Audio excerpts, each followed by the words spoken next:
Hello, my name is Igor and welcome to my tech farm. And let me start with a story. A few months ago I did a review of TS55 laser engraver by TwoTrees, and as always in every video I give a lot of suggestions for improvements. Most of them you can see in the video, but separately I send an email to the manufacturer with a little bit bigger list for improvements. And then a month ago actually SVG contacted me if I want to do a review of a new laser engraver, and they sent me one really low resolution picture, and immediately from that picture I recognized those improvements I suggested for this laser engraver. The picture was low resolution, but I recognized the TwoTrees logo, so I was very excited because finally this may be the first time when I can see that the manufacturer listen to me. Of course this can be coincidence, but let's see all the suggestions I suggested for this engraver. This has a size of 350 by 350 millimeters. Now this desktop engravers has usually some kind of standard by 400 and 400, and now here we have 450 by 450. I like that the stepper motor of x-axis is moved here, so it is not on the moving part of the module, and I suggested they could do this with the y-axis stepper motor. So why they should be here with on the moving X gantry? They could move it here to be fixed. However, if they remove this big load here, then they can have only one y-axis stepper motor, similar like Ender 5 Pro, with a longer shaft, and that should be enough for moving of this X gantry. Also, I always suggest to have a wider alloy extrusion here. This will give more stability, bigger distance between these two wheels, more stability in moving of in the y-axis direction, less vibrations.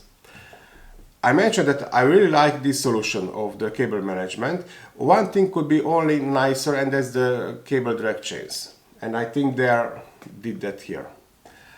Also, I mentioned that if it is red, it doesn't mean it is emergency stop button. You know, it's like a mushroom, you must hit it and stop the engraving.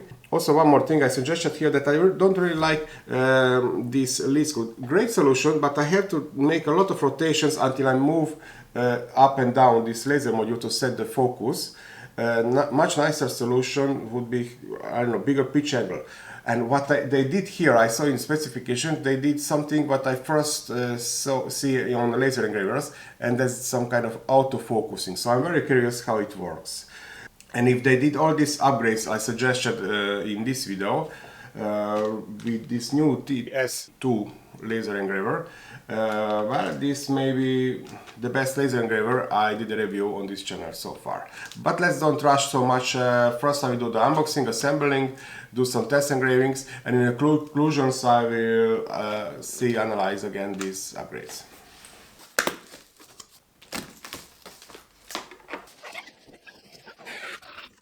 So I have 3 boxes in that big box. So materials for engraving, brush for the cleaning, power cable, safety glasses, USB cable, tools, open and wrench, zip ties, bolts and screws, must be the protection glass, y-axis drag chain holder, x-axis stepper motor. This is the laser module holder with automatic focusing. So this must be some touching pin. And we have attached for the air assist cutting. Interesting, I'm very curious how this works. And at this moment I'm not sure if I like this extra weight here, because adjusting with the hand is not so big deal, but if this works perfectly, then I'm happy about it. And this is what I was talking about, y-axis stepper motor. So we have only one, but this longer shaft, it will transmit the torque with these timing belts. And with this is not on moving X gantry, so less mass is on the moving part.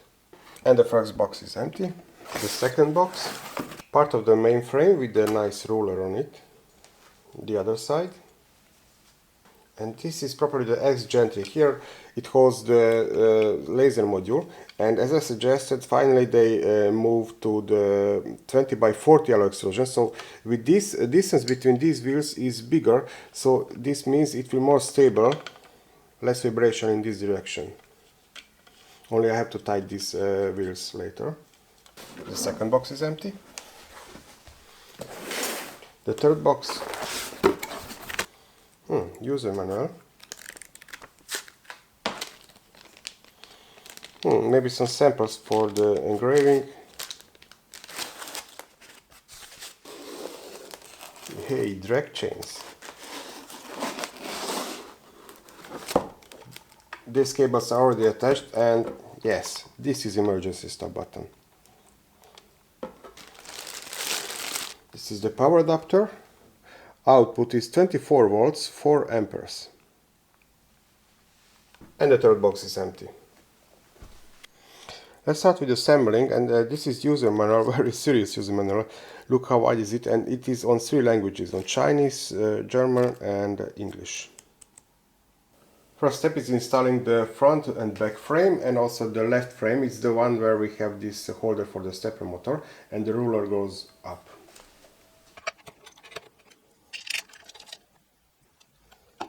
On the back side I have holes for 2 bolts, and before I slide from the top the solo extrusion, I will place the belt around the pulley.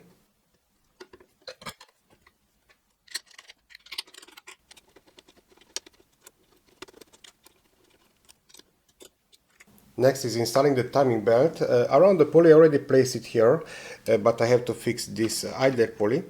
And I was thinking why they didn't use here something like this, so I can place here the tension on the timing belt, because this is loose.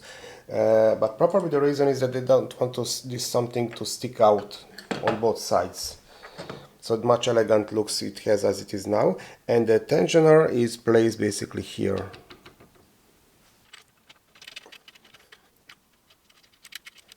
As you can see, by default the timing belt is very loose, and then I have to tighten it. There is the tensioner. I hope it's visible on camera. I have to rotate this bolt here.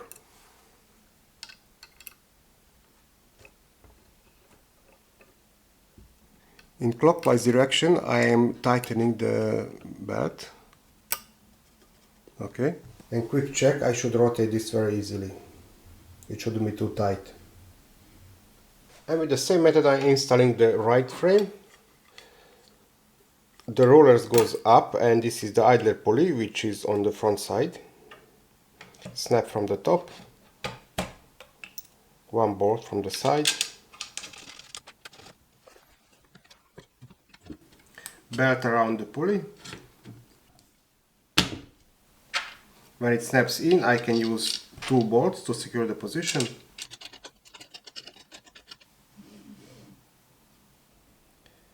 And setting the tension of the timing belt. Well, the next step would be installing the x-axis, but I have a small problem. As you can see, I have to mount it here, but these plates are not parallel because I didn't pay attention to it, and it's not mentioned in the user manual. And they are connected with this shaft, so they move together. Not a big deal, I will fix it very easily. There are 2 small set screws on this pulley, and I will lose them. And now I can move this part independently from the shaft. And I'm using the ruler, so I will place on both sides on 500 millimeters. And then I know they are parallel, and now I can tie these set screws again. And be very gentle with these set screws, because you can easily share the threads or something like that. And pay attention, approximately end of the shaft should be in the same plane like end of the pulley, but what is more important that this belt should be in the middle of this groove on the pulley. And now mounting plates are parallel with each other. And now mounting the X-gantry. So here we have this ruler. On the left side I'm using this longer M5 by 40 bolts. And from the other side I have to use 2 smaller bolts, M5 and M4, from the bottom.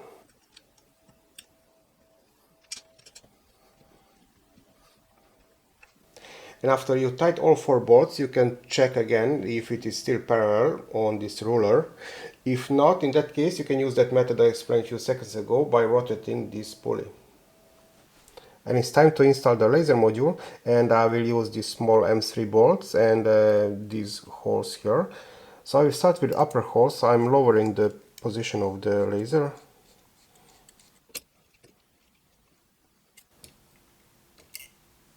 Now I'm moving it higher so I can access to the two bottom holes. Now installing the protection cover.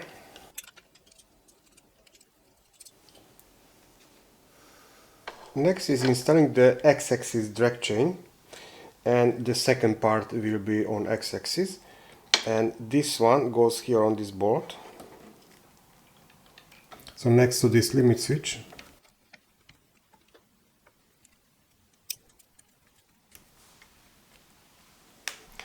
And the other side goes here. According to instructions, I have to use 2 bolts here, but I have 3 holes, so I use all 3 of them. I know it is more secured. And now installation of the Y-axis drag chain, and I'm starting with installing this holder.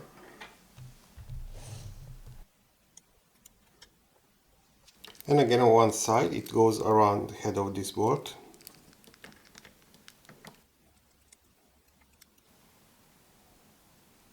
And on the other side it will go into these 3 holes, but first I have to install this holder with this limit switch on it, here.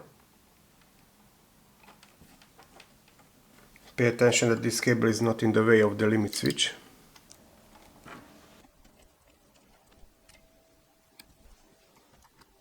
Next is the installation of the X-axis stepper motor, and it has to go here in this position, where the cable connector is on this side here. And I have to place the timing belt around the pulley.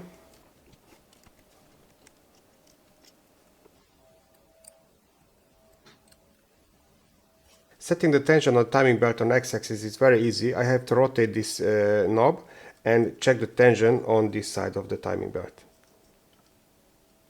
The next step would be the wiring and then the software, but one important step I'm missing from these instructions, and that's setting the tension on the V-slot wheels. As you can see, they are not tight. I can rotate this wheel with my hand without it's moving. This is not the problem. I mean, it's even better if it is not tight in the factory, because we can avoid with this small deformation of the wheel by staying in one place for the longer period of time. Only thing we have to do is using this open-end wrench on these eccentric nuts. On the other side they are cylindrical, so on one side we have to use this wheel and to rotate it until they are tight. Now this is a little bit different, which I get used to, because it has these eccentric wheels from the both sides, but I will try to rotate them equally from each side. I cannot rotate it already with my hand. This one here, and it's tight now. And same with the other two sides. On this side the eccentric nuts are from outside, and on this side they are from inside. And now the wiring, and since the cables are marked, it is very easy to connect them. Only it is good to follow the instructions to avoid to skip any steps or something like that. X-axis stepper motor, X-axis limit switch, Z-axis stepper motor,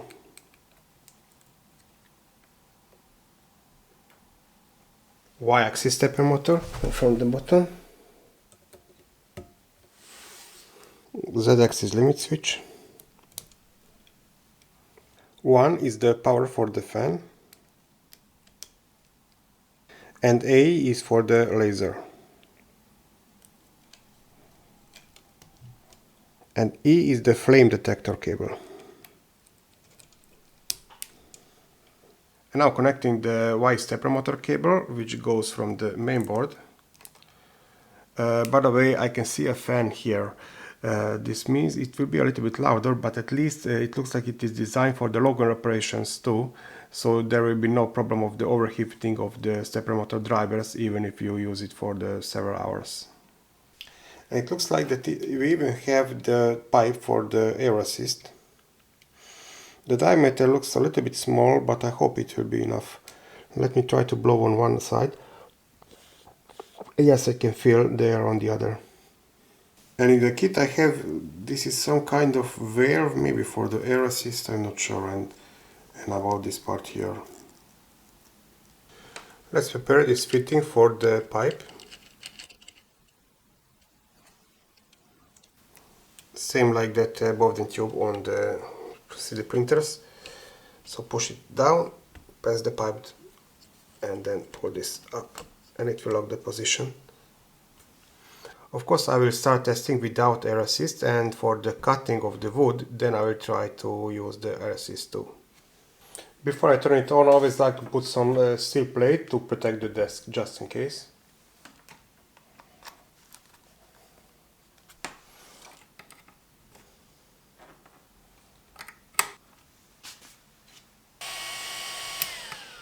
So now we have the emergency stop button, but we don't have the regular switch.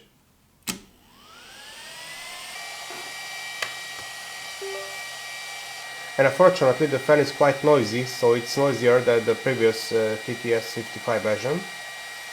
About the software, I will use the LaserGRBL, which is free software, but it is available only for Windows. Mac and Linux users can use the Lightborn, but it is not completely free software, but it is much advanced.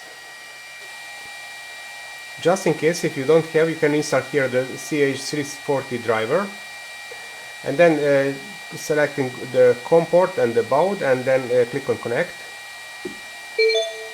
It's connected now. Unlock, but I think it's not necessary. Let's check the movement. So it's connected and it's prepared for the working. Now, according to the instructions for the autofocusing, I have to create 3 custom buttons. The first one is the home button, and then this is the button for setting the distance 7mm for engraving, and then the last one is 5mm distance, and this one is for the cutting. Before I start to play with different materials, I want to learn how this autofocusing works. So I added these 3 buttons, and according to the instructions, I have to click on one of them. Let's say if I want to engrave, I have to click on this one first, and I have to click on homing, and it will home to the 7mm distance.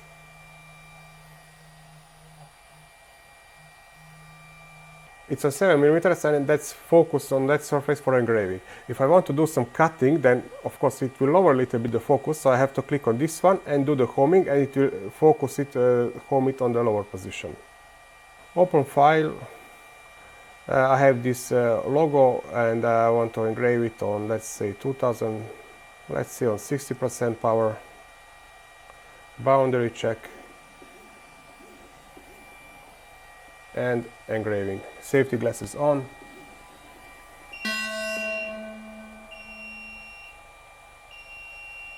Well, that was the fire alarm, but there was no fire or even smoke. So let's try again with 3000 millimeters per minute and 40% power. Safety glasses on and cut. Let's try 5000 millimeters per minute, 50% power. And this is what I was talking about. It goes to unknown 0 position.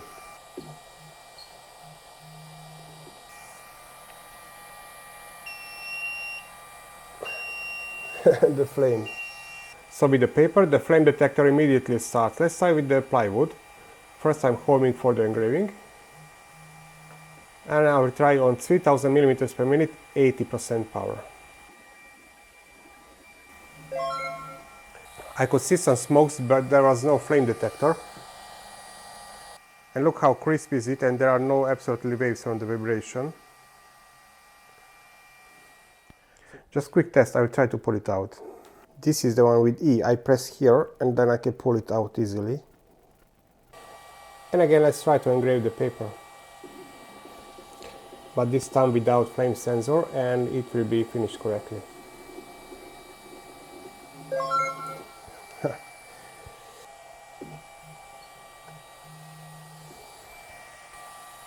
And as you can see, there is no flame. Then I want to engrave some grayscale image, and I'm loading my standard testing image. Here you can see my settings.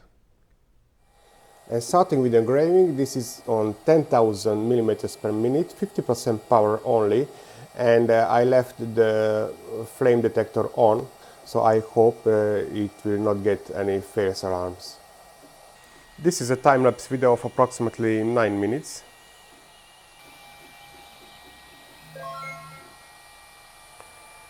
and it's finished, and I don't understand why it doesn't keep the Z coordinates, so it always lower the laser, which is not good because sometimes it may deform the pin. This should be the default position for the Z. This was some dirt on the wood. The engraving is a little bit too light, but this was on 10,000 millimeters per minute and only 50% power. So this is really strong laser. I thought it could do this, but anyway, I can see very sharp lines, so it is great so far, even for the engraving. I repeat the same engraving, but now on 10,000 millimeters per minute, but with the full power, but only the eyes. Okay, this was the engraving on 10,000 millimeters per minute, full power.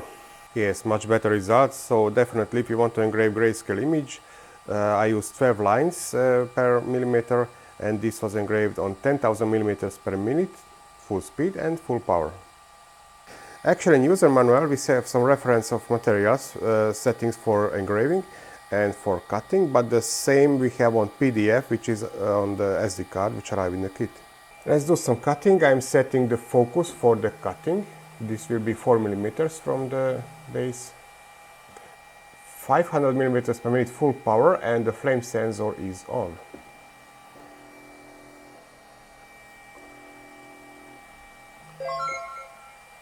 A lot of smoke. So this is really strong laser, because usually I try this with 200 millimeters per minute full power with 10 watt lasers. I tried on 500 because in instruction it says I could use 700. Okay, it's not completely cut in one direction. Maybe you can see this white line on bottom of this part, but definitely yes. I'm thinking on, let's say, 300 millimeters per minute, it could easily cut 2 millimeters. Now let's try 3 millimeter plywood. Okay, this is 3 millimeter plywood. Okay.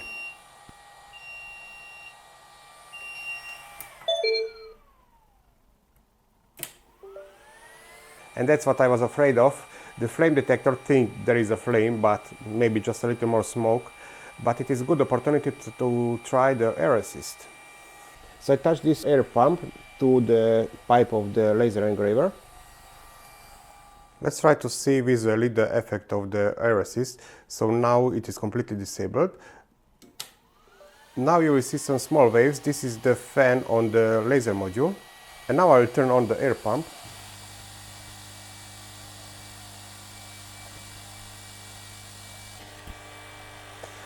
So yes, definitely I can see effect of the air. Not too strong, because it goes through this very narrow pipe. I think this pipe should be a little bit wider. Same settings for the cutting, but now with air assist.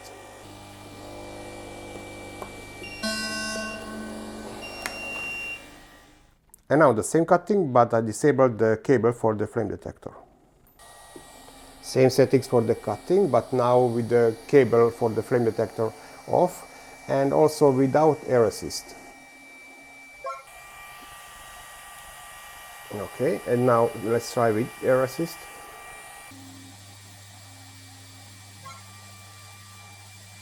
Well, here you can see the differences. So this was cut without air assist, and this with air assist. So this is much cleaner. The difference on the edge of the cutting is not so visible, but the cut and out part, yes. And this is 5 mm plywood, cutting with 100 mm per minute full power, and with air assist.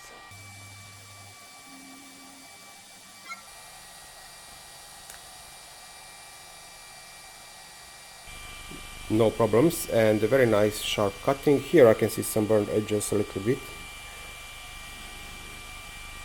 And the same cutting, but now without air assist.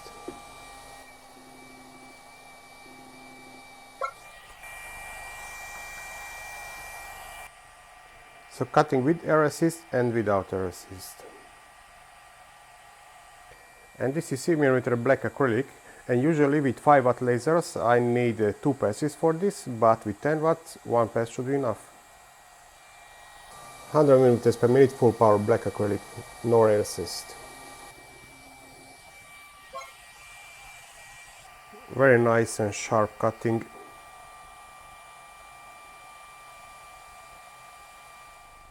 I want to try to cut this 3mm MDF wood.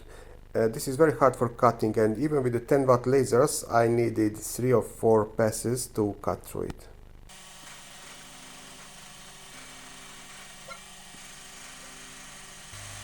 I couldn't do 2 passes because it moved down after cutting the first one, because it doesn't keep the Z position constant. I don't understand why.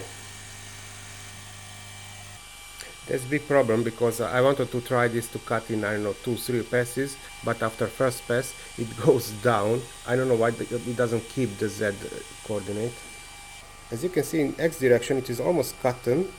Maybe 2 passes was needed here, but in Y direction at least 3 or 4 passes are needed. And finally, let's see if we can engrave stainless steel. And at the beginning I started to use my logo, but now I'm using some letters of the engraver, so I will engrave TS2 here.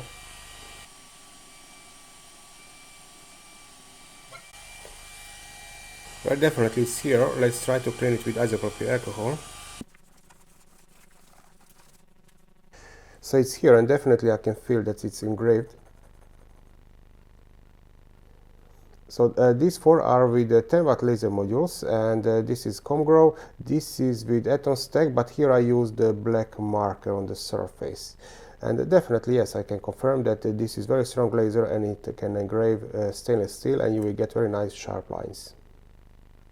And now Wi-Fi engraving. So first I have to connect the USB, and then entering the Wi-Fi name and password, and connect to the Wi-Fi network.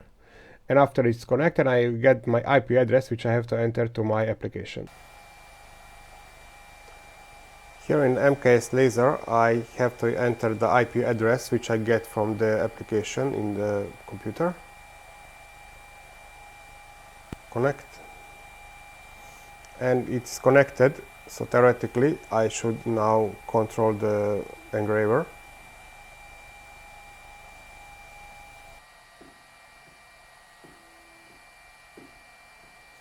So it works, and now let's find that NC file on the SD card.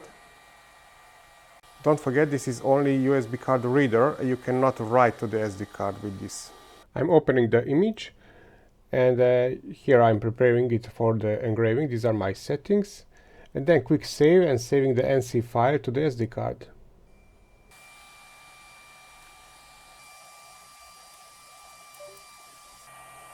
Okay, I'm going to the engraving, and that is the file on the SD card, my TechFun NC. Confirm, and I think if I confirm, it will immediately start with engraving. I don't see any improvements here. Ah, yes. And it's finished. I have to confirm, and as you can see, it works, but I need 2 very important things. One, how to set the autofocus now when I want to engrave from the application, and the second is I want to see some kind of boundary check or something like that. So when I confirm, I don't want it immediately to start with the engraving. So I still see a lot of space for improvements on the application. And now conclusions. Really significant upgrades. I really like that they did almost all those improvements which I suggested in my previous video. Of course, it doesn't mean they listened to me properly, they had their own ideas, but really an interesting coincidence. So at least 5 or 6 improvements they integrated here. For example, wider alloy extrusion. All stepper motors are moved from the moving part. So this is the stepper motor for X-axis, and this is for the Y-axis. So it's not on the moving part anymore. Drag chains. Really fantastic look of this. There are no cables all over around. And this is emergency stop button, which actually once maybe even saved my life. Let me tell you how.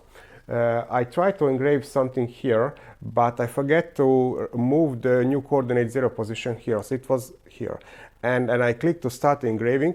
It moved here and wanted to start engraving on basically on desktop, where I don't have any kind of protection, and my wife would kill me if I would engrave something on our kitchen desk. So immediately I could stop it by pressing this emergency stop button. So that's why it has to be like this. Now there are still space for improvements, so definitely I'm not sure is it really necessary, this autofocus. I really appreciate that the TwoTrees do some kind of real new innovation. I never saw this kind of things on any laser engraver I tested so far, but I'm not really convinced that it is really necessary. So I was very happy with that I put some this sensor here and I move it until it doesn't touch it, and then that's the focus of the laser. And we can have a different distance there, let's say 4mm for the cutting and 7mm distance there for the engraving. And basically I have a lot of problems with this autofocusing, especially when you want to engrave something smaller. This pin may be next to the object so it doesn't touch the surface. Well, the solution of course is that I can move it when it touches the surface, and I can later move the object with the boundary check to be laser on the desired surface. Huge problem is that when it finishes the engraving, it doesn't stay on that Z position, it moves lower for some reason, and that's the problem for two reasons. One, well, sometimes it touches the surface, this pin, and it may bend, and the second is I want to do some cutting, and I want to do it in several passes. So I do one cutting in one pass, I can see okay, one more is needed, but I cannot just click the play button again because it already moved the Z-axis. So I have to again do some auto-focusing, and only then I can start with the second pass. I think this pipe is a little bit too small. It is fantastic that it is already in this drag chain, so it is not hanging around, but I know that with this air pump, which I presented in my earlier video, I should get a little bit bigger airflow. But this diameter is a little bit smaller, so I think a little bit bigger diameter pipe would be much better for this RSS. Of course, you can use some stronger compressor, you don't have to use this fish aquarium air pump. You saw in the video I have a lot of problems with this flame detector, and so far I think on 2 laser engravers I tested there was some kind of flame detector, and I had a problem with both of them. So they are too sensitive from some reason, or it is just some kind of smoke detector, I'm not sure, but sometimes I have a fail around, and that's a big problem, you know, when I start engraving some big picture, which will take, I don't know, maybe 2 or 3 hours, and I don't want to have a failed engraving after maybe 1 hour because of this fail alarm. So definitely I will just unplug this cable and I will use it without this flame detector. Of course, I will always supervise my engraving, so I will never leave it without supervision, and that you should do too. Well, some kind of screen would be appreciated. In that case, we would have a real offline engraving, because my laser engravers are down in a basement where I don't have any kind of Wi-Fi or internet, and I don't want to bring a laptop down with me every time I want to engrave something smaller. So I want to copy it from to SD card, place it here, and then select it and do the engraving or the cutting. But with this, I need the application and a connection with the Wi-Fi. So basically, I don't have real offline solution for the engraving or cutting. Definitely, quieter fans would be recommended because I'm sure that this is louder than the previous TS55 engraver. So quieter fan would be appreciated. And about that application, definitely that needs an improvement. I cannot see any changes from my previous testing and review. And now I have additional problem, and that's the autofocusing, because I saved the NC card, that's the G code, and placed the SD card into mainboard. And when I select it from the application and I click confirm, it will immediately start with engraving or cutting. But first I have to set the focus, but this is autofocus, and I don't have this button in the application. Maybe I can insert in the G code manually because it's just a text file, but that's not the solution. So the autofocus problem, and then basically when I click the confirm, it will immediately start with engraving without asking for the boundary check or something like that, so I can place directly the position of the engraved picture. Anyway, beside these few things, this is fantastic laser engraver. I can highly recommend it. And with this, we can get really those 10,000 millimeters per minute speed without any vibrations, because all stepper motors are moved from the moving part. This is very stable now.